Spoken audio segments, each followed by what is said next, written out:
welcome बच्चा party. Today we will discuss Liberty paper set number 1 physics MCQ in English medium. Okay? तो first of all इस basically माहिती दे दे इसकी क्या होती है. इसमें जब भी आप क्या करते हैं कि एमसीक्यू सॉल्व करते हैं तो थियरी आपको आनी चाहिए, देन आफ्टर उसके सभी फॉर्मूलाज, देन आफ्टर सभी रिलेशन बेस्ड फॉर्मूला के, तभी जाके ईच एंड एवरी लाइन जो फिजिक्स की है आपको आनी चाहिए. क्लियर है कि सभी लाइन फिजिक्स की जो थ्योरी है उसकी सभी जो लाइन टेक्स्ट बुक में दी गई है उनमें से क्या निकलते हैं, एमसीक्यूज. तो जो आज सीरीज जो रहने वाली है हमारे इस चैनल पे केमिस्ट्री बाय निमेश सर यूट्यूब चैनल पे, तो जो है वो कौन सी है, liberty paper set number 1 physics के एमसीक्यू रहने वाले हैं. तो स्टार्ट करें without wasting time. First of all हम सोल्व करेंगे फर्स्ट न्यूमेरिकल. तो नाम दे देंगे सभी. यहां पे कोई कुछ एमसीक्यूज क्या होंगे, कैलकुलेशन बेस्ड. कुछ एमसीक्यू कौन से होंगे, नॉलेज बेस्ड होंगे. कुछ एमसीक्यू कौन से बेस्ड होंगे, तो रिलेशन बेस्ड होंगे. क्लियर है. कुछ एमसीक्यू क्या होंगे, तो फॉर्मूला बेस्ड होंगे. ओके, यूनिट बेस्ड होंगे, यूनिट पूछा जाएगा, डायमेंशनल फॉर्मूला पूछा जाएगा. तो फर्स्ट ऑफ ऑल स्टार्ट करें. Resistivity of which of the following substance decrease on increase in the temperature. तो फर्स्ट ऑफ ऑल हमें ऑप्शन दिया गया है. First option is what, A copper, B silicon, aluminium C and D is nichrome. तो यहां पे जब हम कहते हैं कि क्या पूछा गया है, कंडक्टिविटी या resistivity. Resistivity is denoted by rho. Resistivity is denoted by rho. Now, तो resistivity of metal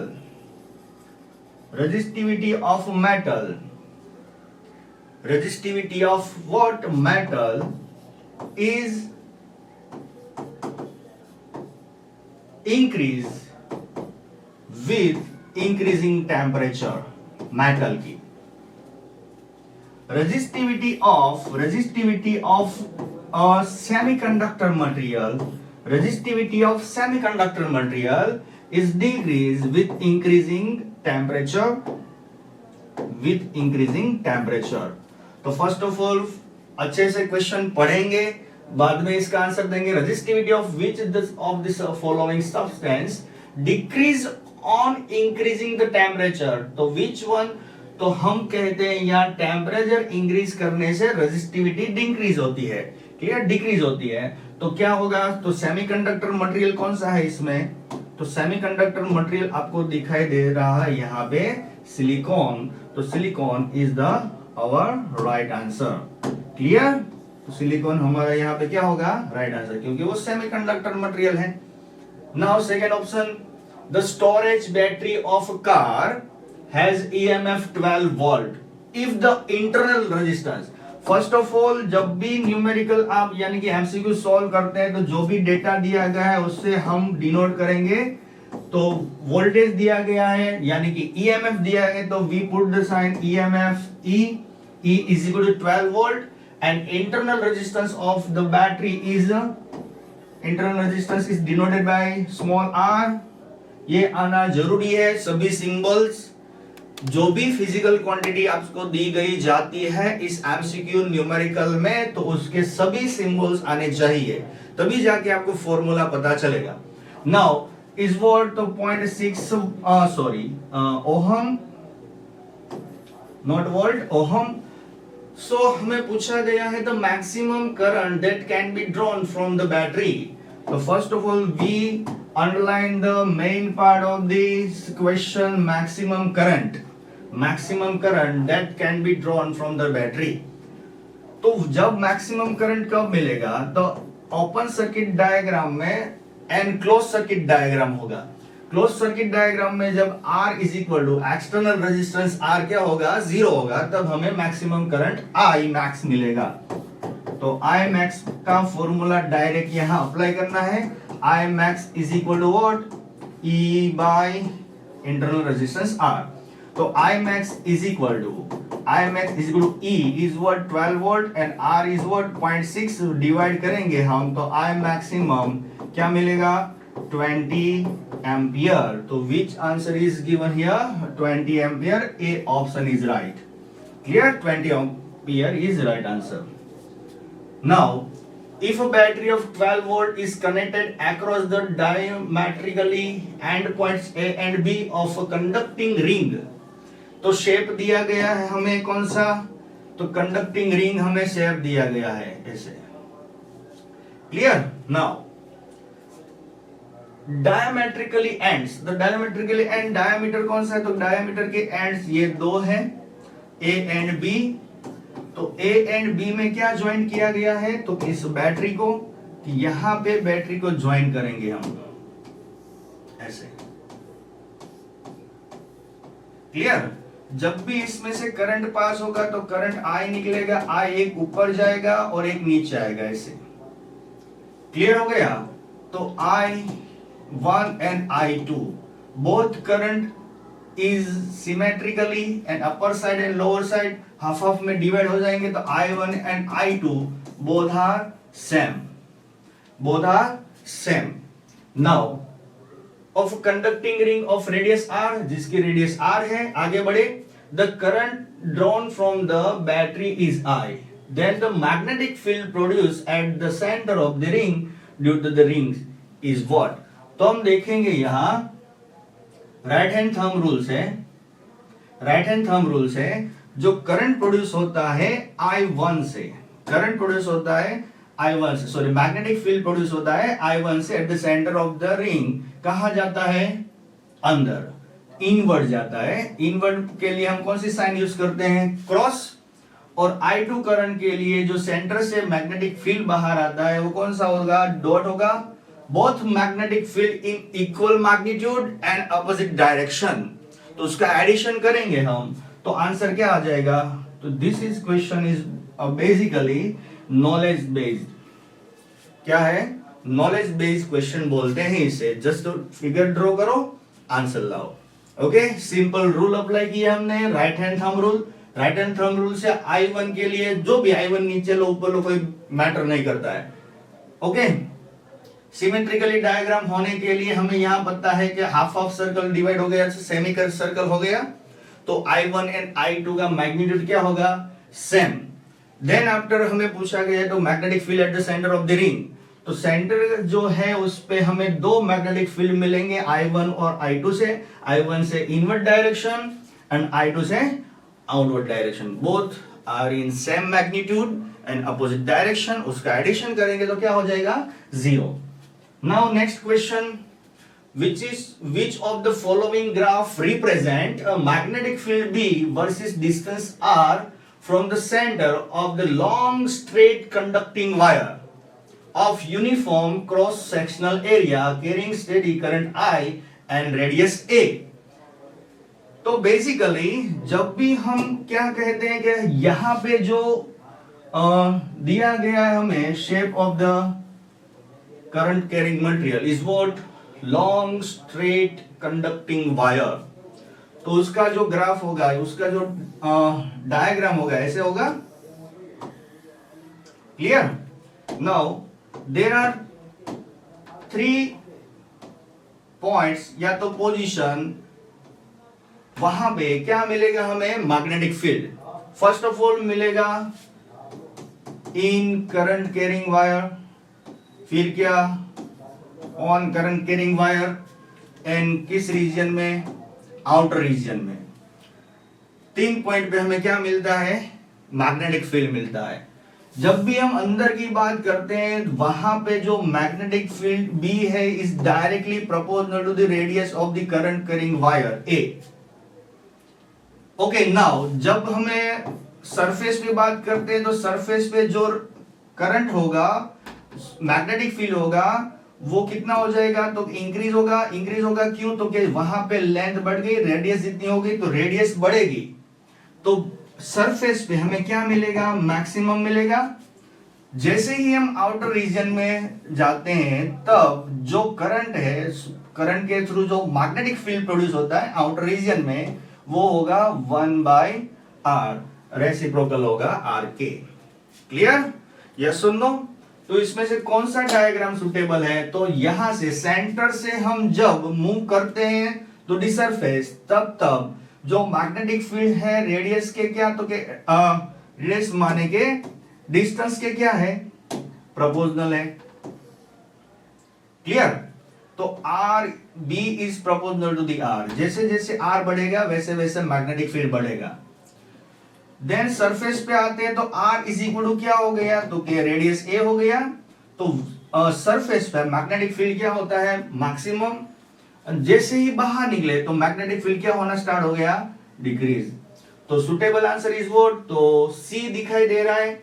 देखो यहां पे, यहां से हम डिस्टेंस बढ़ाते हैं तो मैग्नेटिक फील्ड भी बढ़ा। सरफेस पाए मैग्नेटिक फील्ड क्या हुआ, मैक्सिमम हुआ। बाहर गए तो क्या हुआ, तो मैग्नेटिक फील्ड डिक्रीज होना स्टार्ट हो गया।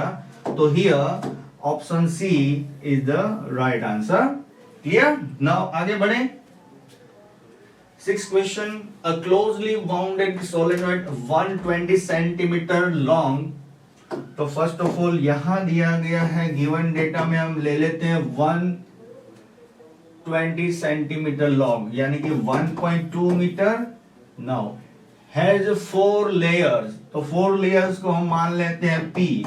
पी कितने लेयर दिए गए हैं, 4 लेयर्स दिए गए हैं। वाइंडिंग कितने हैं उसके, तो के नंबर ऑफ वाइंडिंग कितने हैं, तो के 400 टर्न्स है। तो टोटल टर्न्स कितने हो जाएंगे, तो टोटल टर्न्स हो जाएंगे 1600 टर्न्स।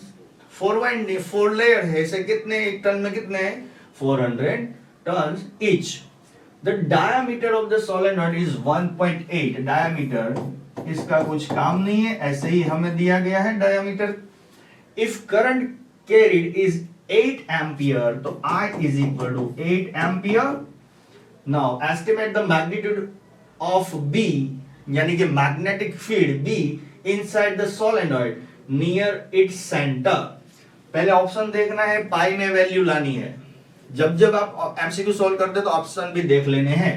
तो B फाइंड करना है, तो magnetic field by the solenoid at the inside of the solenoid near its centre is what, तो mu nought n i upon l. Put the all data. Mu nought is what, 4 pi into 10⁻⁻⁷। N is what, n is what 1600 multiply with i, i is what 8 divided by l, l is what 1.2। इसका जब answer आप solve करोगे तो कितना आएगा, clear? Now तो solve करें इसको। बचा क्या, तो कि 2 20 16 4 पाई इंटू 10⁻⁻, कितने 4 16 8 divided bye 12। By solving this calculation by the calculate method, mathematical step है only। तो जस्ट सोल्व करने से हमें इसका आंसर क्या मिलेगा, तो इसका आंसर जो मिलता है by the solving this MCQ, कितना मिलेगा यहाँ पे 4.27। कितना मिलेगा, 4.27 into 10⁻³ Tesla. Now next, a conducting ring of radius r and 1 turn is formed from conducting wire of length L, and on passing current I, the obtained magnetic dipole moment is m। तो first of all ये data दिया गया है, उस data से हमें मिलेगा कि जब भी एक जिसकी रेडियस r है, 1 टर्न है, form from the conducting wire of length L and passing current I, the obtained magnetic dipole moment is what, m। तो obtained magnetic dipole moment m is equal to is what, NIA, NIA, NIA। Clear?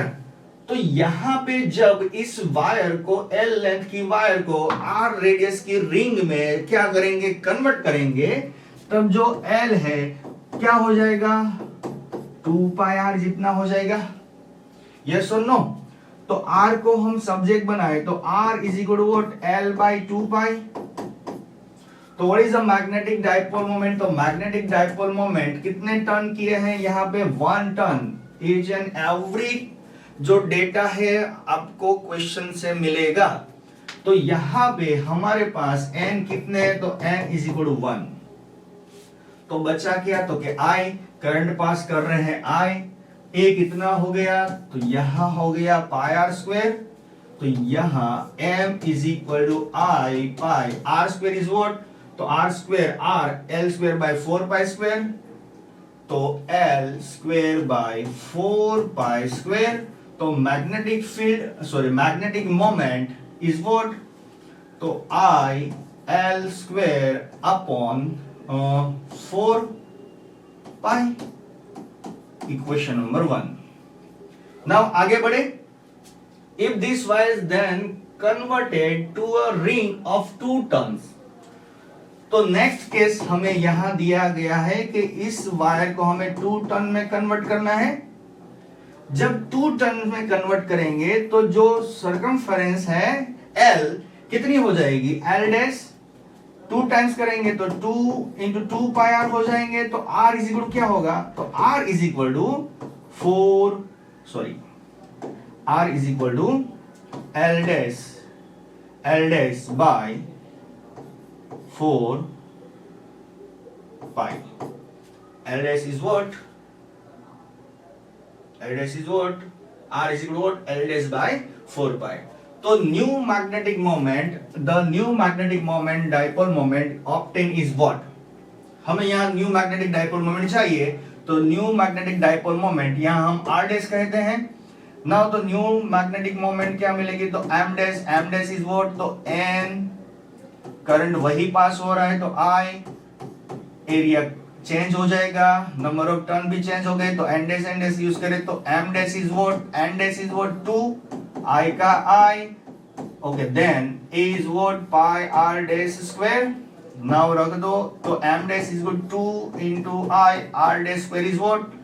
तो L dash square divided by L ही रहने दो यहां।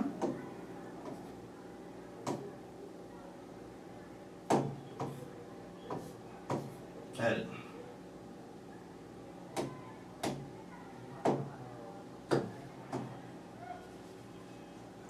Then R dash square क्या आया यहाँ पे? आर डैश स्क्वायर तो अपन क्या आ गया? 8 पाई स्क्वायर, 8 पाई स्क्वायर। तो देन यहां मिलेगा आपको 16 हो जाएगा ना? 16 8 थोड़ी होगा, 16 पाई स्क्वायर। तो 4 का स्क्वायर होगा तो 16 पाई स्क्वायर। तो यहां बचा आपके पास m dash is equal to 2i, 2 cancel out हो जाएंगे। तो यहां बचेगा i l square divided by 8 pi. Okay pi और कैंसिल आउट हो जाएंगे। यहां पे i a का पाई था ना। नाउ तो बचा यहां क्या? तो यहां हम ऐसे लिख सकते हैं क्या? तो कि i L square multiply with 2 into 4 पाई।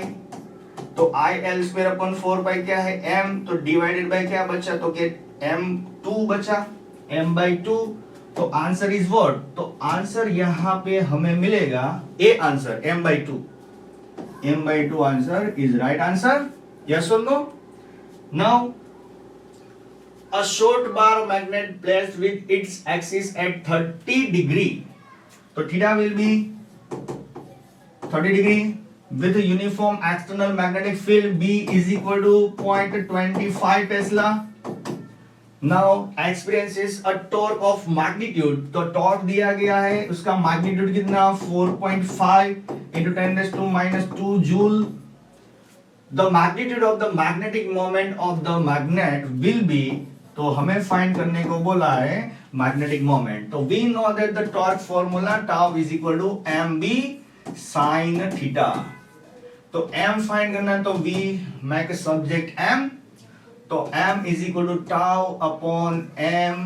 तो नहीं आएगा तो m तो सब्जेक्ट बनता है। तो b साइन थीटा।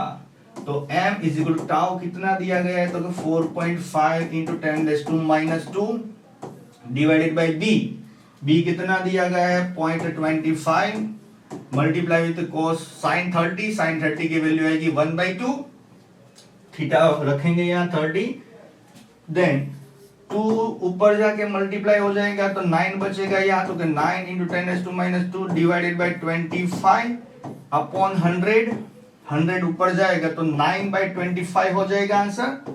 तो 9/25 करने से आंसर जो आएगा वो कितना आएगा, तो 9/25 करे तो आंसर आ जाएगा कितना 0.36 जूल पर टेस्ला।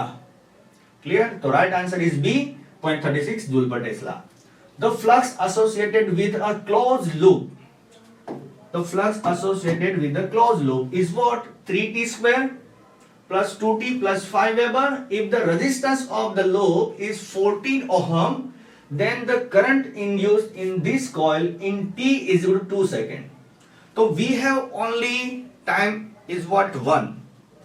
टाइम कितने गए दिए गए यहाँ पे ओनली 1 टाइम दिया गया है, यहाँ पे हमें टाइम इंटरवल नहीं दिया गया है, ओनली 1 टाइम दिया गया है। जब भी 1 टाइम देते हैं तो हमें कौन सा करंट फाइंड करना है, कौन सा करंट फाइंड करना है, तो यहाँ करंट जो फाइंड करेंगे वो इंस्टेंटेनियस इंस्टेंट करंट होगा। क्लियर? तो फर्स्ट ऑफ ऑल यहाँ पे जो करंट फाइंड करने के लिए हमें कहा गया है तो पहले ईएमएफ फाइंड करेंगे, तो EMF is equal to what minus d∅dt। Clear? d∅dt, तो E is equal to negative value क्यों रिमूव करो, जस्ट वैल्यू मैग्नीट्यूड कंसीडर करो। फाई का differentiation with respect to time क्या आ जाएगा, डायरेक्टली लिखे हम 6t प्लस 2 आ जाएगा वोल्ट, इसमें t is equal to 2 second रखेंगे तो यहाँ 12 प्लस 2 हो जाएंगे, t is equal to 2 second रहे तो E इज इक्वल कितनी आई 14 वोल्ट। हमें करंट फाइंड करना है तो current I is equal to I is equal to E by R। तो I क्या मिला है हमें, तो कि E मिला 14, R कितने दे यहाँ 14 ओहम, तो वो भी 14 लिखे 14/14, तो कितना आया करंट 1 एम्पियर। तो right answer is what, right answer is what A is right answer 1 ampere. Now आगे current in a circuit falls from 5 ampere to 0 ampere in 0.1 second. तो ये करंट चेंज हो रहा है, तो हमें दिया गया है रेट ऑफ चेंजिंग करंट, तो उसे बोलते हैं क्या, उसे क्या बोलते हैं, तो कि ये डेटा जो है 6th चैप्टर में आता है कौन सा, तो कि di/dt, di/dt, di is what, तो i2 minus i1 divided by dt, divided by dt, i2 is what, तो i2 is 0 minus 5 divided by dt is what 0.1, तो ये आ गया minus 0.50 ampere per second. Data जरूरी है, इसको बोलते हैं rate of changing current di/dt and its unit is what ampere per second. Now if an average EMF is what, तो average EMF E is equal to 100 volt. Now induced, then the value of the self inductance is denoted by L is equal to question mark of the circuit is, so we know that the formula of the EMF in armature या तो solenoid क्या था, तो E is equal to minus L di/dt। Next subject L, तो L is equal to minus E upon di/dt। E is what, minus E is what, E is 100 volt and di/dt is what minus 50, minus minus cancel out, तो 2 क्या आया Henry. तो self inductance का जो unit है वो क्या होगा, हेनरी होगा। तो we got the answer of this question is what 2 henry. Now आगे बढ़े, mutual inductance of a system of 2 coil does not depend on, तो जब भी 2 कॉइल की बात करते हैं तो सपोज ये कॉइल है, इस कॉइल में हम करंट पास करेंगे तो इस कॉइल के साथ फ्लक्स इंड्यूस्ड होगा। ओके, तो म्यूचुअल इंडक्टेंस आएगा, तो यहां पे flux in second coil due to the current passing in coil number 1 तो is directly proportional to the current passing through the coil number 1। जब भी प्रोपोर्शनलिटी की साइन रिमूव करते हैं तो यहां पे कांस्टेंट आता है कि M21 mutual inductance into due to 1 is equal to I1। तो this is constant value, does not depend on the current. Current पे डिपेंड करता नहीं है। कब, क्यों? कि प्रोपोर्शनलिटी की साइन रिमूव करने से ये आया है, तो ये कांस्टेंट है, तो ये I पे डिपेंड नहीं करता है। क्लियर है? तो यहां पे हम ऑप्शन पढ़े, number of turn of the coil, हाँ कॉइल के नंबर ऑफ टर्न बढ़ाएंगे तो क्या होगा, तो यहां mutual inductance of the system of two coil does not depend on, किस पे डिपेंड नहीं करता है, ऐसा पूछा गया है। तो number of turn of the coil उस पे डिपेंड करता है। Distance between two coil, distance बढ़ाएंगे तो भी म्यूचुअल इंडक्टेंस कुछ ना कुछ होगा। The relative permeability of the medium within the coil, उस पे भी डिपेंड करता है। Current passing through the coil, तो current passing through the coil हमने ये फॉर्मूला से डिराइव किया है। तो current passing through the coil से करंट पे डिपेंड करता नहीं है कौन, mutual inductance. Now A 1 meter long metallic rod is rotated with an angular frequency, okay, तो L is equal to दिया गया 1 meter long with the angular frequency omega is equal to 200 radian per second. An axis normal to the rod passing through its one end, the other end of the rod is in contact with the circular metallic ring. Clear? वो Avenger movie देखी होगी पहली, उसमें जब भी क्या तो fly करता है, जो विमान होता है उसका, जो प्लेन होता है, जो है ना पूरा ऊपर उड़ता है, तब आयरन मैन जो उसे रोटेट करता है एक विंग को, वो देखा होगा। वैसे ही a constant and uniform magnetic field of B is equal to 0.5 tesla, तो B is equal to 0.5 tesla. Now is parallel to the axis, exist everywhere. The EMF developed between the center and the ring is EMF find करना है, तो इसका direct formula है E is equal to 1/2 B omega L square. So put the all data from the given data. B is what? B is 0.5, omega is what? 200, L is what? 1 meter, तो 1 का square 1। Now तो 0.5 into 100 हो गया, तो 0.5 into 100, 0.5 into 100 यानी कितना हो गया ये 50 वोल्ट। तो आंसर आ गया यहाँ पे कितना, C is right answer 50 volt.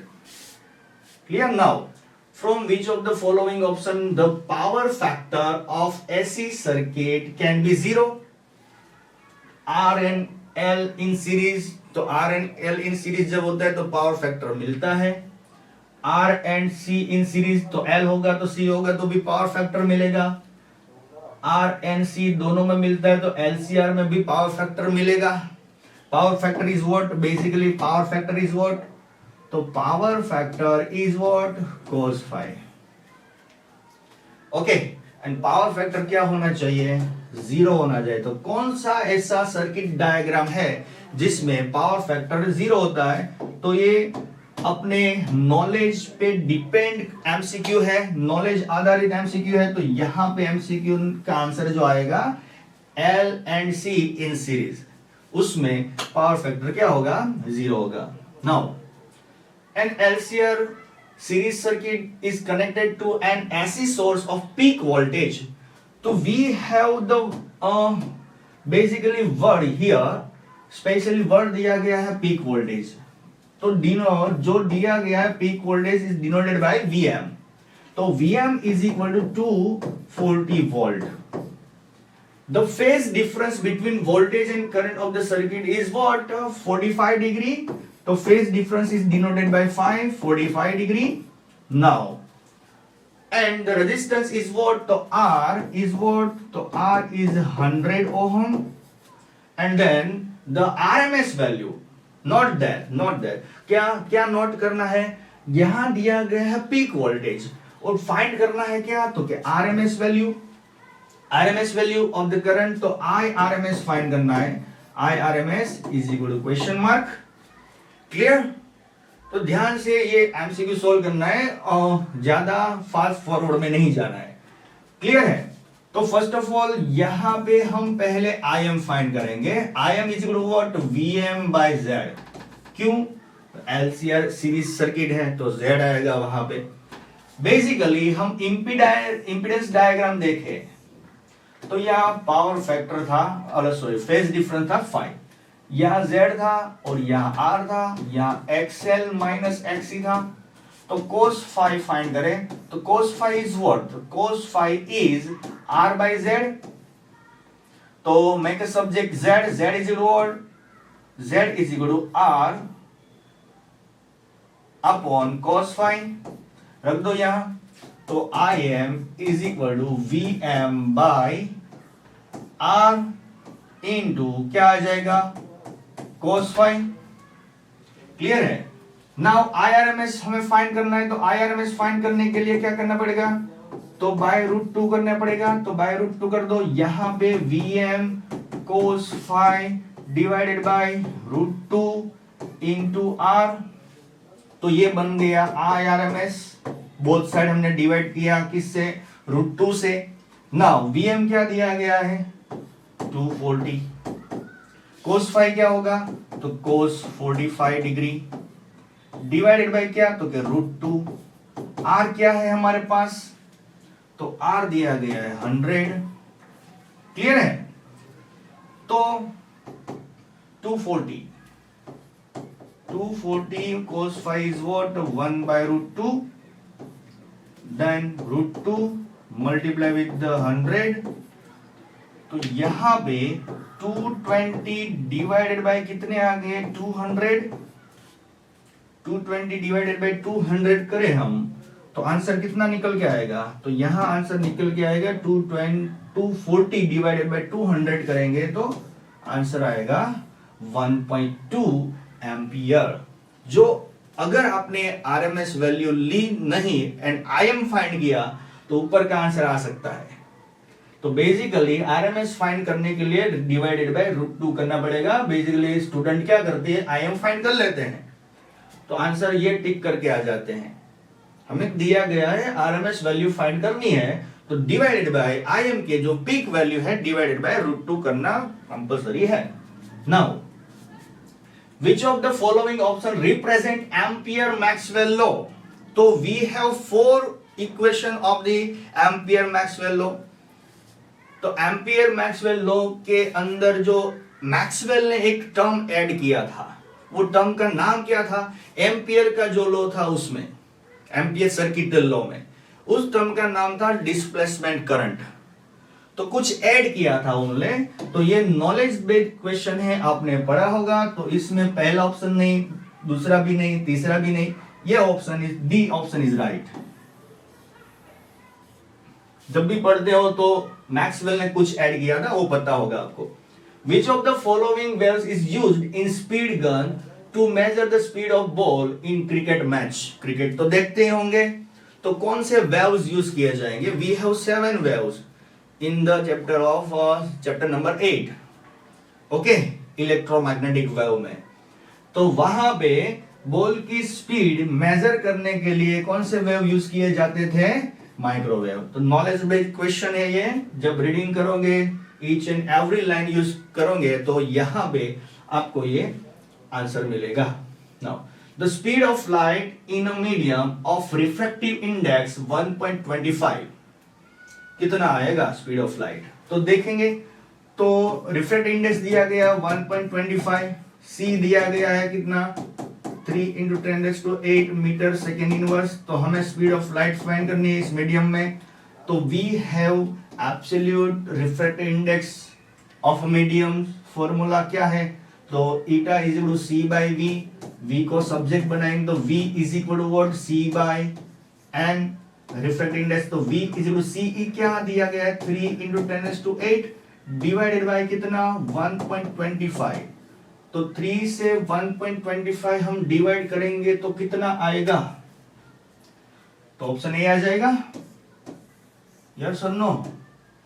तो कितना आएगा V is equal to 2.4 into 10⁸ metre per second. Option is right answer. A small telescope has an objective lens of focal length. तो गिवन डेटा लिखे हम पहले. कोई भी एमसीक्यू हो उसका गिवन डेटा रिप्रेजेंट करना जरूरी है. 1 focal length of objective lens, तो FO is 140 centimetre and eyepiece of focal length is 5 centimetre. तो FE is equal to 5 centimetre. Then the magnifying power of telescope for viewing distant object with the telescope is in normal adjustment is magnifying power M is equal to FO by FE. Formula हमारे पास है, वो apply करो.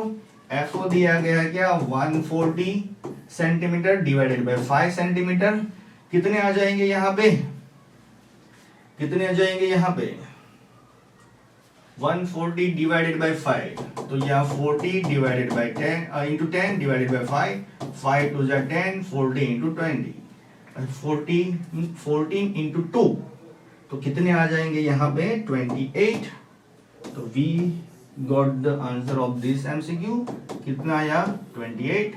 Now clear? Okay. Now which of the following figure is correct on the basis of Huygens principle for refraction of a plane wave by the thin prism? Okay, तो एक आपने पढ़ा था कि प्रिज्म के हम कोई एक सरफेस पे क्या करें, वाइट रे इंसिडेंट करें. तो क्या होता है उसके बाद उसका विब्ज्योर में क्या होता है, कन्वर्ट होता है 7 कलर्स में. तो कहां गए, ऐसे नीचे गए, ऐसे प्लेन वेव आया यहाँ पे. तो गए कैसे, तो कि ऐसे गए यहाँ पे. यस और नो. तो ऐसे ऑप्शन कौन सा आपको दिखाई दे रहा है, कौन सा दिखाई दे रहा है? ए नहीं, ऐसे जा रहा है ऊपर, ऐसे ऐसे तो नहीं जाता, नीचे आता है. यहाँ पे प्लेन आया, प्लेन गया, नहीं होता है यहाँ पे. यहाँ पे प्लेन आया तो नीचे की तरफ गया. तो option B is right answer. या option B is right answer. Now, two waves having same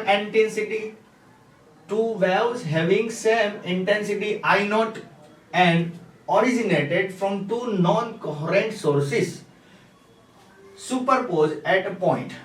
Non-coherent sources से two waves आ रहे हैं, कोई एक पॉइंट पे क्या हो रहे हैं, मिल रहे हैं, यानी कि सुपरपोज हो रहे हैं. The average intensity at that point.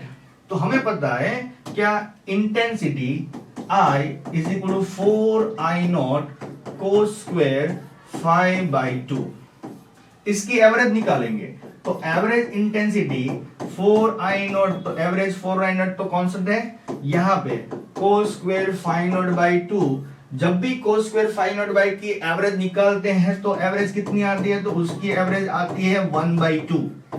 कितनी आती है 1/2.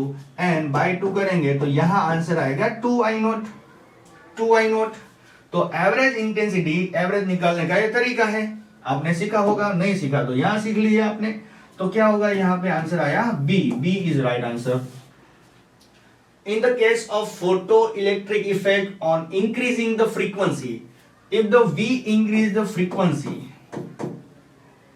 ओके, फ्रीक्वेंसी इंक्रीज करने से क्या होता है, काइनेटिक एनर्जी इंक्रीज होगी. काइनेटिक एनर्जी का formula Einstein equation EV nought. तो EV नॉट से हमें पता चलेगा, तो ये तो कांस्टेंट है, तो स्टॉपिंग पोटेंशियल इंक्रीज होगा. तो with the increasing of frequency, तो increasing, we show the increasing the potential. Okay, कौन सा पोटेंशियल, कट ऑफ या तो स्टॉपिंग पोटेंशियल भी बोल सकते हैं.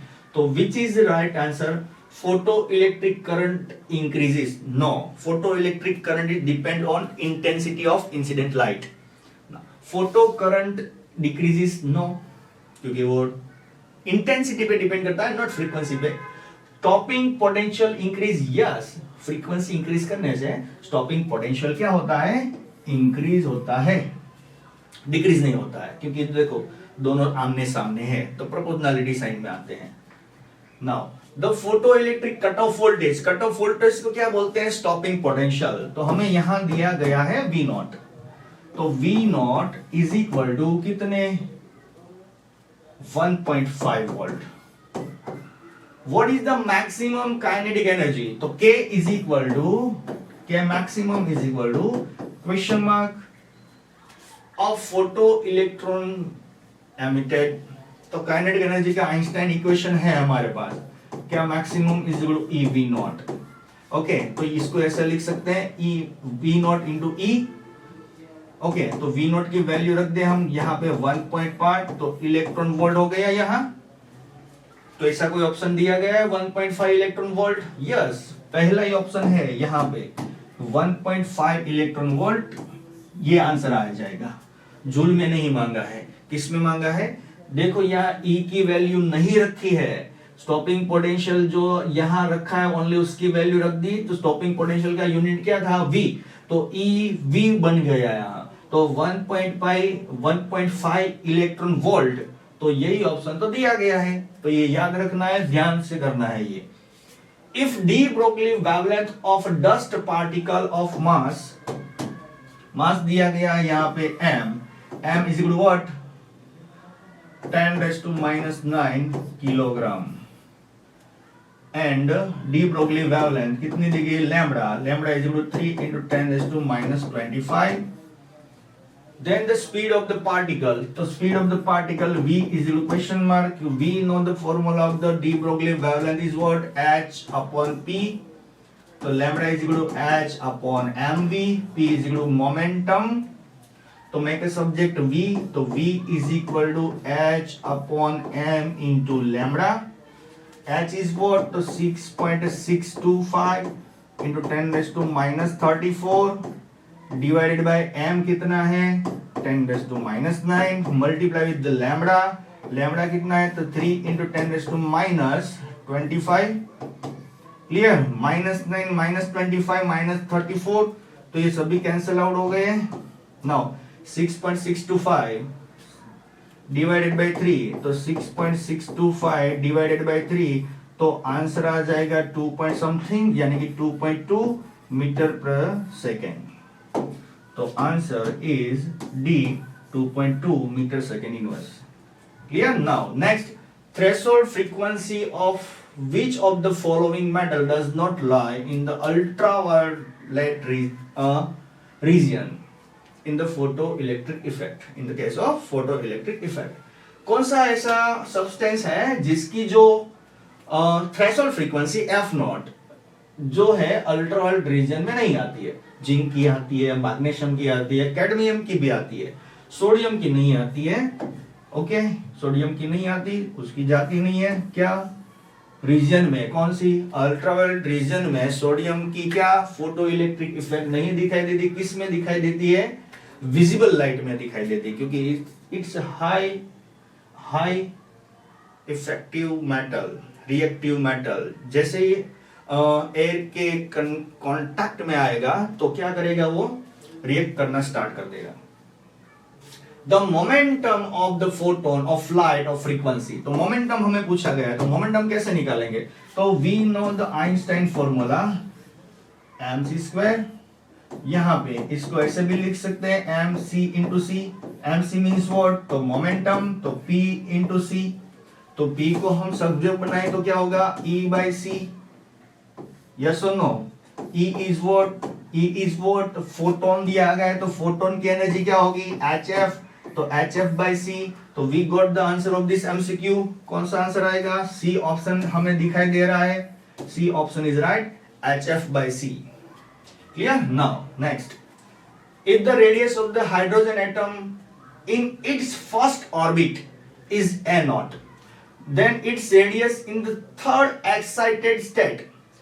तो first of all we underline this line. कौन सी? Third excited state. अगर इलेक्ट्रॉन n ग्राउंड स्टेट से कहां जाए? n इज इक्वल टू 2 में जाए, तो फर्स्ट एक्साइटेड स्टेट आएगा. 1 से कहां जाएगा? 3 में जाएगा, तो सेकंड एक्साइटेड स्टेट आएगा. 1 से कहां जाएगा? 4 में जाएगा, तो कौन सा एक्साइटेड स्टेट आएगा? थर्ड एक्साइटेड स्टेट आएगा. तो हमें बताया गया है क्या? तो कि यहाँ पे हमें थर्ड एक्साइटेड स्टेट के लिए नंबर मिल गया है, कौन सा, n is equal to 4। Third के लिए n इज इक्वल टू 3 नहीं लेना है, क्या लेना है, 4। अगर 3 लेंगे तो आंसर आ जाएगा कुछ अलग, 4 लेंगे तो राइट आंसर आ जाएगा।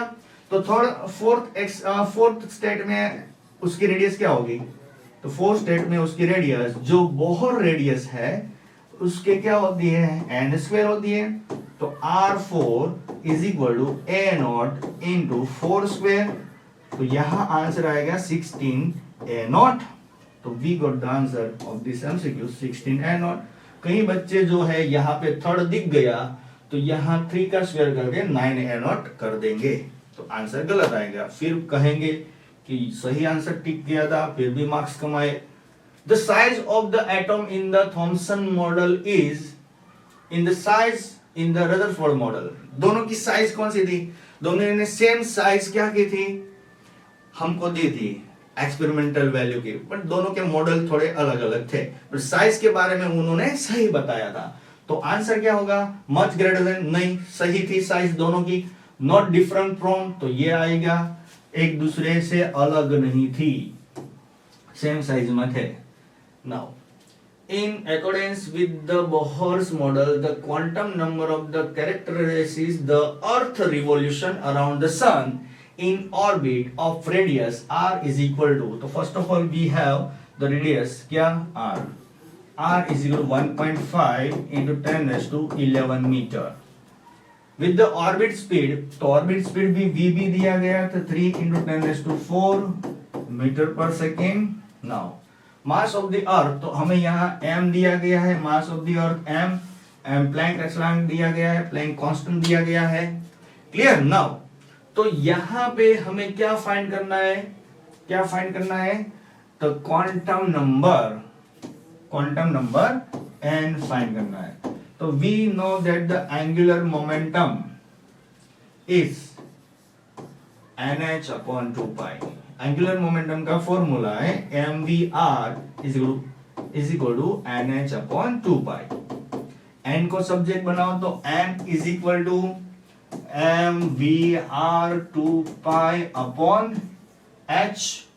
नाउ m जो दिया गया है वो रखो यहाँ, तो 6 इंटू 10 रेज़ टू 24, v कितना है 3 into 10 raise to 4। Now r कितना दिया गया है, तो 1.5 into 10 raise to 11 into 2 pi, तो 2 into 3.14 divided by h, 6 into 6 to 5 into 10 raise to minus 34। तो we got the answer from solving this term, and हमें आंसर मिलेगा कितना, 2.6 इंटू 10 रेज़ टू 20 नहीं 74, कितना मिलेगा। तो यहाँ पे आंसर आपको टिक करना है by the solving this term, कितना आएगा 2.6 into 10 raise to 74, just mathematical term है, सॉल्व करना है। Kinetic energy of electron in one of the orbit is hydrogen atom is x। तो काइनेटिक एनर्जी हमें यहां दी गई है, तो काइनेटिक एनर्जी एक एटम की ऑर्बिट में कितनी है, x है, दैट इट्स टोटल एनर्जी। तो total energy is denoted by E, and we know the relation between kinetic energy and the total energy of the electron in orbit is what, तो E is equal to minus k, E is equal to minus k। तो जो total energy है, जो k कितनी दी गई x, तो क्या होगा माइनस x। तो इतने शॉर्ट क्वेश्चन में, शॉर्ट टर्म में क्या आ गया, आंसर आ गया, तो A is right answer। Now choosing the correct option complete the given nuclear fusion reaction that occur in the sun। Clear clear. तो आपको जब टेक्स्ट बुक रीड करेंगे तब यहाँ पे कुछ एनर्जी प्रोड्यूस दी गई होगी, जितनी कितनी एनर्जी इसमें एमिट्स होती है। तो यहाँ ये नॉलेज बेस्ड क्वेश्चन है, तो आंसर यहाँ पे कितना आता है 12.86 mega electron volt. Okay, now the radius of nucleus of aluminium 3027। Clear. तो यहाँ पे एटॉमिक मास कितना है यानी कि न्यूक्लियॉन कितने दिए गए हैं, 27 दिए गए हैं। वी नो दैट क्या, तो यहां जो R है, R इज इक्वल टू, तो R not into a raise to 1/3 cube root. Okay, R not दिया गया है 1.2 fermi. 1.2 fermi means what, 1.2 into 10⁻⁻15 metre. F को रिमूव करेंगे तो 10⁻⁻15 होते हैं। नाउ तो R फाइंड करनी है हमें, तो R is equal to R not क्या, तो 1.2 इंटू 10⁻⁻15, ये दिया गया तो 27, इसका क्यूब रूट निकालेंगे तो 3 आएगा। 3 मल्टीप्लाई विद 1.2, तो 3 multiply with 1.2 3.6 into 10⁻⁻15 meter. So we got the answer. Which answer is right? 3.6 into 10⁻⁻15 meter. B is right answer. Now, which of the following element has maximum binding energy per nucleon? तो आपने पढ़ा होगा text book में 13 chapter में nucleus में binding energy versus nucleon का graph. उसमें किस एलिमेंट की जो बाइंडिंग एनर्जी थी वो मैक्सिमम थी। तो नॉलेज बेस्ड क्वेश्चन है, तो किस एलिमेंट की थी, आयरन की थी। आयरन किसका, इसका एटॉमिक मास नंबर क्या था, 56 था। उसकी बाइंडिंग एनर्जी क्या थी, सबसे ज्यादा थी। कितनी थी वो भी बता देते हैं। तो binding energy of the iron metal is what, EB is what, 8.75 mega electron volt per nucleon. Clear, per nucleon सबसे ज्यादा इसकी थी। Now according to Einstein mass energy equivalent relation, the energy equivalent of 1 milligram, खास note कीजिए यहां पे आपको जो मास दिया गया है 1 मिलीग्राम, यहां स्टूडेंट मिस्टेक क्या करते हैं, तो मास तो ले लेते हैं ऐसे, mass is equal to 1 milligram. इसको कन्वर्ट भी कर देंगे कितने में, तो 10⁻³ ग्राम। ऐसे कन्वर्ट करने के बाद एनर्जी फाइंड कर लेंगे। बट एनर्जी फाइंड करने के लिए जो मास होता है उसका यूनिट होगा, ऐसा यूनिट होगा किलोग्राम, अभी ग्राम है। किलोग्राम कन्वर्ट करने के लिए 10⁻³ है, किलोग्राम में कन्वर्ट करने के लिए 10⁻³ और करना पड़ेगा, तब जाके ये किलोग्राम में कन्वर्ट होगा। तो ये क्या होगा, 10⁻6 किलोग्राम होगा। तो 1 milligram is what, 10⁻6 kilogram. Clear. तो आइंस्टाइन का जो फेमस फॉर्मूला है क्या है, E is equal to mc² लगा दो, यस और नो। तो E इज इक्वल टू क्या, तो कि ये आ गया 10⁻6, C का स्क्वायर करो, यहां डायरेक्ट लिखेंगे हम 9 इंटू 10⁻16, 6 कैंसिल आउट हो जाएंगे, तो क्या हो जाएगा 9 इंटू 10⁻10 जूल। तो we got the answer of this MCQ, क्या आया 32 का आंसर, ये B option is right, 9 into 10⁻10 joule. अगर मिलीग्राम को ग्राम में रख दिया तो यहां आंसर आपका आ सकता है ए, वो गलत हो जाएगा। Clear, you got wrong answer अगर ग्राम को किलोग्राम में कन्वर्ट नहीं करेंगे तो। The atomic masses of two isotope and element are 34.98 U and 36.98 U. Their relative abundance of are 75.4% and 24.6% respectively. The average atomic mass of the element. The average atomic mass of the element is what?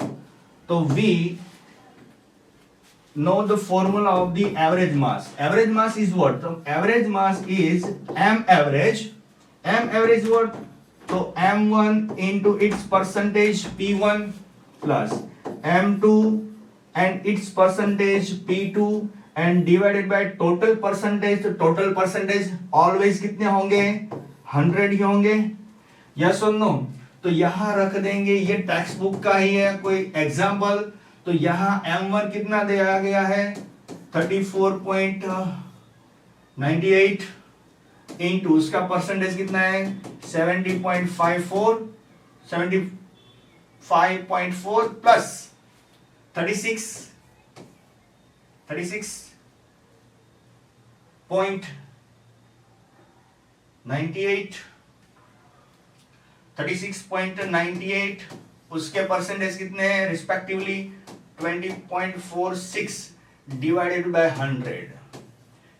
Bye 100 तो इसका जब आप solution करेंगे M average वो निकल के आएगा कितना 35.47 यू।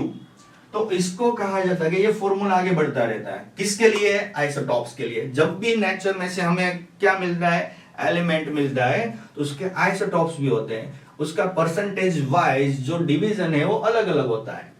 क्लियर है? तो उसका जो हमें कब हमें 34.98 लेना है 36.98 इसमें कंफ्यूजन होता है। तो केमिस्ट्री या फिजिक्स में आपको उसका जो मास लेना है कौन सा लेना है एवरेज मास। तो एवरेज मास कितना आएगा क्लोरीन का 35.747 सॉरी। तो सी इज राइट आंसर।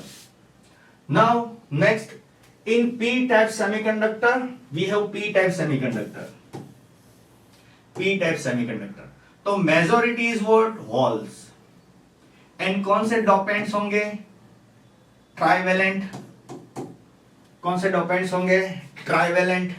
तो चेक करिए आंसर पी टाइप में दिया गया है electrons are majority, this is wrong क्योंकि पी टाइप में होल्स मेजॉरिटी होते हैं। नाउ इलेक्ट्रॉन्स आर माइनॉरिटी, हाँ पी टाइप में इलेक्ट्रॉन माइनॉरिटी होते हैं बट दूसरा चेक करें एंड द पेंटावेलेंट तो ये रॉन्ग हो गया, कितना होगा ट्राइवेलेंट होते हैं। Holes are minority, holes minority नहीं होते हैं, होल्स तो मेजॉरिटी होते हैं। पेंटावेलेंट तो ये दोनों गलत है। Holes are majority carriers and trivalent atoms are the dopants. तो D option is right answer. Knowledge based MCQ है, D is right answer. D is right answer. When a forward bias is applied to a PN junction, it raises the potential barrier. PN junction आप draw करते हैं तब क्या होता है ये potential barrier होता है। ये P टाइप मटेरियल है, यहाँ N टाइप होता है तो यहाँ पे जंक्शन होता है तो इसे बोला जाता है PN जंक्शन डायोड। इसको क्या P को पॉजिटिव देते हैं हम, N को क्या देते हैं नेगेटिव देते हैं। P को पॉजिटिव N को नेगेटिव तो PN junction diode in condition of forward bias. तो जब भी फॉरवर्ड बायस देते हैं तो पोटेंशियल बैरियर जो है क्या होता है स्क्वीज होता है, डिक्रीज होता है। क्लियर? तो reduce raises the potential barrier, no, reduce the majority carrier to 0, no, lower the potential barrier। तो C is right answer, lower the potential barrier। Clear? Now what type of the semiconductor is cadmium sulfide CDS। तो यहां बताया गया है elemental नहीं है, organic भी नहीं है, इनऑर्गेनिक में आ सकता है। तो ये ऑप्शन आएगा knowledge based CDS inorganic semiconductor material. Now which of the following substance have energy gap Eg more than 3 electron volt। ऐसे कौन से सब्सटेंस है जिसकी एनर्जी गैप 3 इलेक्ट्रॉन वोल्ट से ज्यादा है, जो इंसुलेटर है उसकी एनर्जी गैप क्या होगी ज्यादा होगी क्योंकि वैलेंस बैंड से इलेक्ट्रॉन जंप करके कंडक्शन बैंड में जाते नहीं है। तो non metal means what insulators. Knowledge based if a diode having infinite reverse bias resistance is what infinite। तो R is equal to infinite। Clear? Now reverse bias में is connected in circuit as shown in figure, then I1 and I2 are respectively। तो reverse bias यहाँ resistance है infinite तो हमें पता चल जाएगा I1 तो इनफाइनाइट रेजिस्टेंस से क्या हो जाएगा जीरो, करंट बहेगा ही नहीं। I2 चेक कर लेते तो I2 में करंट बहेगा तो I2 इज वोल्ट तो हम 10 वोल्ट दे रहे हैं। I2 में रेजिस्टेंस कितना है 15 ओहम तो 1/5 इज वोल्ट तो 0.2 एम्पियर। तो I1 is 0 and I2 is what 0.2 ampere। तो we got the answer of this MCQ is what A is right answer, 0 ampere and 0.2 ampere। Now if an electric charge Q is placed at the center of a cube, then the flux associated with each surface तो underline each surface. Cube have 6 surfaces. Cube have 6 surfaces. And जब भी cube के अंदर हम क्या करते हैं, तो क्यूब के अंदर हम प्लेस करते हैं किसको, चार्ज को। तो यहां पूरे क्यूब में जो फ्लक्स आता है वो कितना होता है, क्यू बाय एप्सिलॉन नॉट। और एक सरफेस में से हम बात करें तो एक सरफेस में से जो फ्लक्स आएगा क्यू बाय डिवाइडेड बाय 6 कर देंगे, क्योंकि एक के लिए, सभी के लिए क्यू बाय एप्सिलॉन नॉट है, तो 6 के लिए कितना होगा, डिवाइडेड बाय 6 करना पड़ेगा। ओके, तो बी इज राइट आंसर। आपको क्या एजिस कहेंगे, एजिस में से एजिस कितनी होती है, 12। क्लियर। वर्टेक्स कहेंगे तो वर्टेक्स कितने होंगे, 8 होंगे। तो वैसे ही आपको इस तरह से यहाँ डिफरेंट यहाँ प्लेस करके क्वेश्चन पूछे जाते हैं। Now the dimensional formula of the electric field. So we know that the formula of the electric field. First of all, write the formula of the electric field. F is what? Force per unit charge. Okay. तो first of all, electric field का formula find करने के सभी के क्या dimensional formula find करना पड़ेगा। ये तो knowledge base है, याद रहना जरूरी है। अगर याद नहीं रहता तो ऐसे find कर सकते हो। F का फॉर्मूला 11th में पढ़े हैं, m1 l1 t minus 2। Q का डायमेंशनल फॉर्मूला है a1 t1। तो finally we got the formula of the electric field, m1 l1 t minus 3 a minus 1। Okay, तो इससे मैच होता हुआ आंसर कौन सा दिखाई दे रहा है, A answer is right. A answer is right, m1 l1 t minus 3 a minus 1।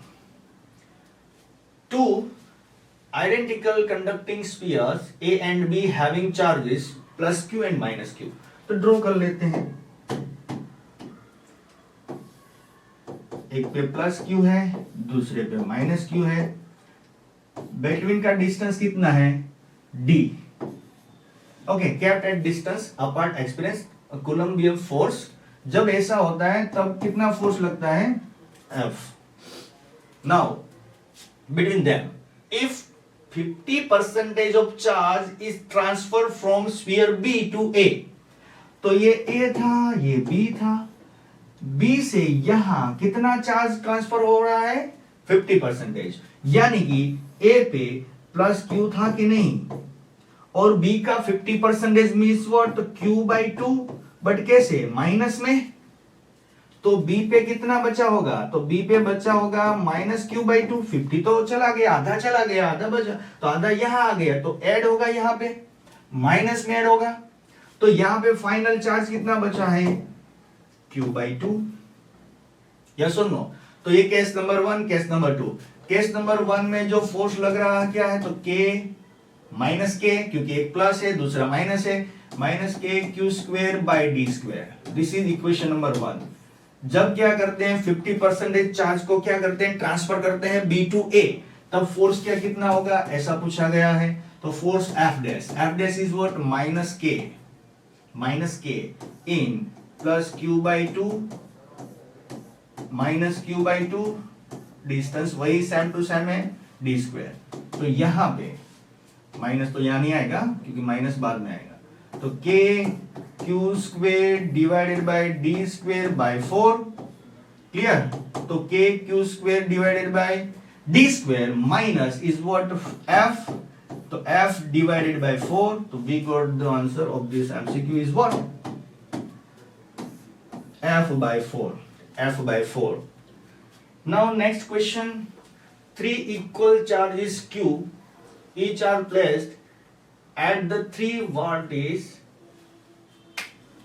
of the equilateral triangle. The electric field at the centroid of the triangle is what? तो ये न्यूमेरिकल है, text book का, आपने solve किया होगा। Answer क्या आता था, 0। नहीं पता है तो ऐसे ट्राइंगल ड्रॉ करो, यहाँ पे Q चार्ज रखो, यहाँ पे भी Q चार्ज रखो, यहाँ पे भी Q चार्ज रखो। इक्विलेटरल ट्राइंगल है, यहाँ पे सेंट्रोइड होगा। ओके, यहाँ से निकलेगा फोर्स ऐसे, यहां से इस तरह से निकलेगा, यहां से इस तरह से निकलेगा। सभी फोर्स इक्वल है तो यहाँ पे फोर्स का फीलिंग क्या आएगा, जीरो। सेम ही है ना, डिस्टेंस सेम है, तो all force are passing through the normal point. तो ये आ गई कौन सी, तो इक्विलिब्रियम कंडीशन आ गई, 11th में पढ़े थे। तो जब भी फोर्स एक ही पॉइंट में से पास होते हैं उसकी वर्क लाइन, तब उसका टोटल फोर्स क्या आता है, जीरो आता है। वैसे भी फाइंड कर सकते हैं यहाँ पे। If two infinite plane sheets having same surface charge density, infinite sheet है ऐसे, उस पे चार्ज डेंसिटी सिग्मा है, दूसरी भी इनफाइनाइट शीट है, उस पे भी चार्ज डेंसिटी सिग्मा है, placed parallel to each other, दोनों को क्या किया है, पैरेलल प्लेस किया है। Then the electric field between two sheets, तो यहां पे अंडरलाइन करना है बिटवीन। तो देखो ये फर्स्ट ये प्लेन है, उससे इलेक्ट्रिक फील्ड कहां आएगा, आउटवर्ड, कितना, sigma by epsilon not two epsilon not. Clear. Now infinite sheet इससे यहां पे आउटवर्ड होगा, तो इसका भी कितना, sigma by 2 epsilon not. Both are in same magnitude and opposite direction, उसका एडिशन क्या आएगा, जो देखो यहां इस शीट का अंदर पूछा गया, तो अंदर क्या, तो इस शीट से आउटवर्ड, इस शीट से भी आउटवर्ड, तो इसकी डायरेक्शन इस तरफ, इसकी डायरेक्शन इस तरफ, तो दोनों के मैग्नीट्यूड क्या है, सेम है, इन ऑपोजिट डायरेक्शन है। तो रिजल्ट क्या निकल के आएगा इसका, दोनों को ऐड कर दो, एक को प्लस ले लो, दूसरे को माइनस ले लो, तो E1 प्लस E2 क्या हो जाएगा, जीरो। तो answer A, zero is right answer. Next as shown in figure, charges plus q each are placed at the four vertices of the square. The Coulombian force acting on charge placed at vertex D is, तो यहां पे हमें Coulombian force देखना है, तो इसी में हम फाइंड आउट कर ले पहले। तो force on D due to A इस डायरेक्शन में होगा, उसको नाम देते हैं हम F1। Force on D due to C, तो इस डायरेक्शन में होगा, उसको नाम देते हैं हम F2। Clear. F1 and F2 दोनों के लिए जो डिस्टेंस है क्या है, सेम है, तो रिजल्टेंट क्या निकल के आएगा, यहां से ऐसे निकल के आएगा, तो रिजल्टेंट फोर्स हम मान लेते हैं F3।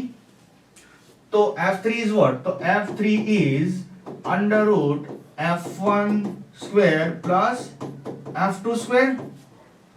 यस और नो, रिजल्टेंट फाइंड करना तो आता है ना, पैरेललोग्राम मेथड, इसमें 90 डिग्री बनता है, तो थर्ड टर्म इरेज हो जाएगा। क्लियर। नाउ तो यहां पे दोनों कौन से फोर्सेस है, सेम है कि नहीं है, तो यहां दोनों सेम है, मैग्नीट्यूड में सेम है, तो यहां पे लिख सकते हैं 2F लिख सकते हैं, 2F स्क्वायर। तो ये F3 आ गया क्या, तो F3 आ गया under root 2F, under root 2F। Clear. ये दोनों की बात हो गई। एक और है यहां पे, उसका फोर्स मान लेते हैं कौन सा, तो F4। F4 क्या होगा, तो यहां से यहां तक का डिस्टेंस आप फाइंड कर सकते हैं, कितना आ जाएगा, under root 2A, under root 2A। तो उसका फोर्स जो आएगा कितना आएगा, उसका जो force on D due to B, तो F4 is KQ square divided by under root 2A square. तो ये आ गया F4 is equal to KQ square divided by 2A square, यहां पे under root KQ square divided by A square हो जाएगा। F3 and F4 का addition कर दो, तो फोर्स ऑन D मिल जाएगा। Force on D is what, तो फर्स्ट ऑफ ऑल दोनों को एडिशन करने से अंडर रूट यहां बच जाएगा, 1/2 यहां बच जाएगा, कॉमन निकलेगा क्या, KQ square divided by A square. तो we got answer of this MCQ is what, हाँ, A is right answer. Clear. Now charge plus q is placed at the center of the circular path R having radius R. The work done to bring charge q from one end of the diameter to the other end the circular path in the electric field produced by the charge plus q. तो first of all यहां पे हमें जो draw करना है क्या, कि एक सर्कल ड्रॉ करना है। क्लियर। इस सर्कल में क्या कहा गया है कि प्लस क्यू चार्ज को कहां डाला गया है, सेंटर पे डाला गया है। क्लियर? तो यहां पे ये सभी पॉइंट पे जो पोटेंशियल होगा सेम होगा, यहां पे V, यहां पे V, यहां पे V, यहां पे भी V, यहां पे भी V, यहां पे V। तो ये जो सरफेस बनी तो उसको क्या बोलते हैं, इक्विपोटेंशियल सरफेस। और इक्विपोटेंशियल सरफेस पे किसी भी चार्ज को कहीं पे भी ले जाओ तो वर्क डन क्या होगा, जीरो। वर्क डन क्या होगा, जीरो। क्यों? तो potential difference is what, in the equipotential surface the potential difference is what, the potential difference on the equipotential surface is what, zero. Then work done to bring a charge q to point 1 to another point, 1 to another point, यहां से यहां जाओ कि कोई भी point पे जाओ, work done क्या होगा, जीरो ही होगा। तो there is answer is what, zero. Now by the keeping a conductor in external electric field from the result obtained by the electrostatic shielding, हमने पढ़ा था, which of the following point is wrong। तो जब भी हम कोई metal को कहां रखें, इलेक्ट्रिक फील्ड में रखें, तो अंदर से क्या करेगा, जो इलेक्ट्रिक फील्ड हम एक्सटर्नल देते हैं तो अंदर भी एक इलेक्ट्रिक फील्ड प्रोड्यूस होगा जो एक्सटर्नल फील्ड के कहां होगा, अपोजिट डायरेक्शन में होगा। और एक्सटर्नल इलेक्ट्रिक फील्ड जो है, मेटल कोई भी रखा है, उसका टुकड़ा अंदर रखा है, उसका क्या होगा, परपेंडिकुलर होगा। सभी चार्जेस कहां आ जाएंगे, सरफेस पे। कहां आ जाएंगे, सरफेस पे, लेफ्ट एंड राइट पे। क्लियर है? तो अंदर कोई चार्ज बचता है, नहीं बचता है। तो अंदर इलेक्ट्रिक फील्ड क्या हो जाएगा, in the cavity of this metal object, zero. Potential क्या होगा, कांस्टेंट होता है। नाउ तो इसमें से राइट आंसर हमें चूज करना है कि अंदर चार्ज नहीं होते हैं। Now inside the conductor electrostatic field is zero, तो E इज जीरो, वो राइट आंसर है, E जीरो हो जाता है। Now at the surface of the charge conductor electric field must be perpendicular to the surface. वो भी पता है कि इलेक्ट्रिक फील्ड जो है, जो एरिया के कैसे है, परपेंडिकुलर है, सरफेस के एरिया से परपेंडिकुलर है। The interior of the conductor have excess charge in static situation. इसमें बताया गया है कि जब भी ऐसा होता है तो मटेरियल है उसमें चार्ज रह जाता है। तो हमने बताया जो चार्ज जो है शिफ्ट होके कहां चले जाते हैं, सरफेस पे। अंदर कोई भी चार्ज नहीं होता इंटीरियर में। तो ऑप्शन सी क्या आएगा यहां पे, रॉन्ग आंसर आएगा। तो हमारे लिए राइट होगा क्योंकि रॉन्ग सेंटेंस है। Now a charge capacitor is disconnected from the battery and if the distance between two plates of the capacitor increase, then first option, charge on the plate will decrease, no, charge on plate will remain same।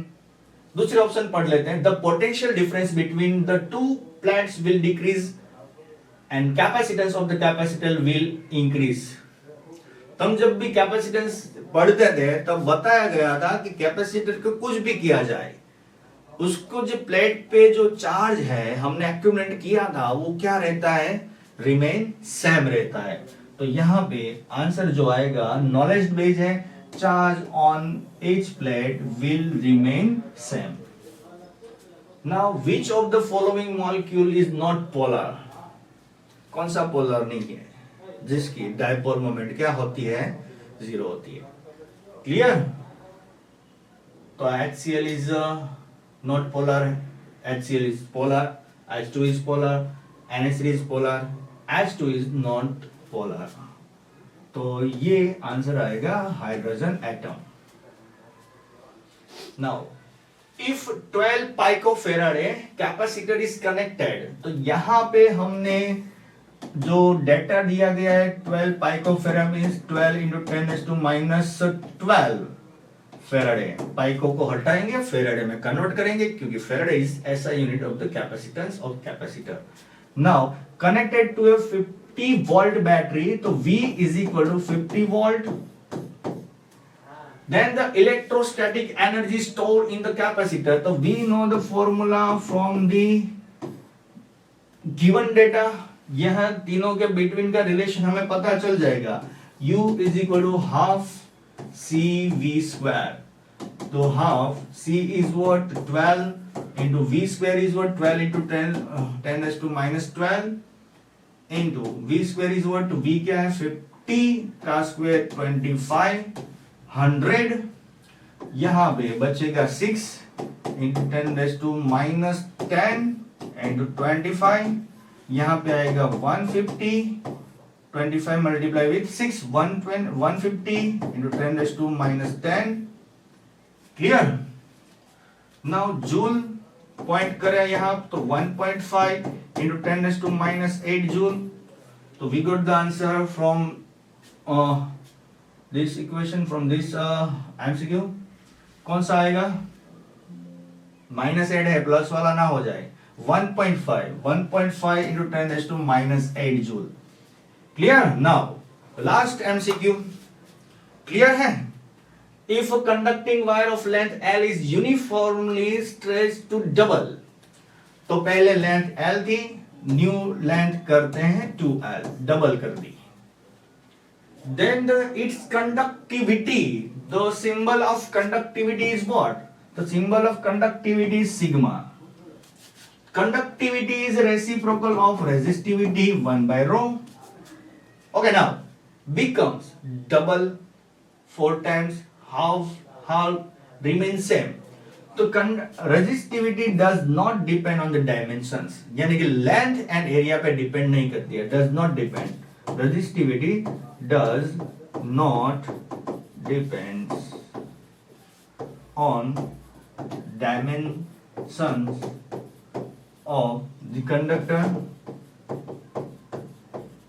कितने भी टुकड़े कर दो double कर दो जो भी करो मन मर्जी करो तो रेजिस्टिविटी चेंज नहीं होती है रेजिस्टिविटी चेंज नहीं होगी तो कंडक्टिविटी भी चेंज नहीं होगी तो यहां पे आंसर बनेगा कौन सा तो यहां पे आंसर बनेगा रिमेन सेम कंडक्टिविटी पे कुछ भी इफेक्ट आती नहीं है तो यहां हमारे जो एमसीक्यूज की सीरीज थी 50 एमसीक्यूज की वो खत्म होती है क्लियर अच्छे से पढ़ाई कीजिए सोल्व करिए प्रैक्टिस कीजिए न्यूमेरिकल्स की और फॉर्मूला बेस्ड एमसीक्यू और थियरी बेस्ड एमसीक्यू तो पूरी लाइन रीड करिए और आगे बढ़िए क्योंकि हमारे पास अभी 2 मंथ्स ही है क्लियर तो यहाँ पे हम हमारा ये जो स्वीट एंड क्यूट सा लेक्चर ओवर करते हैं okay bye take care and do more practice for physics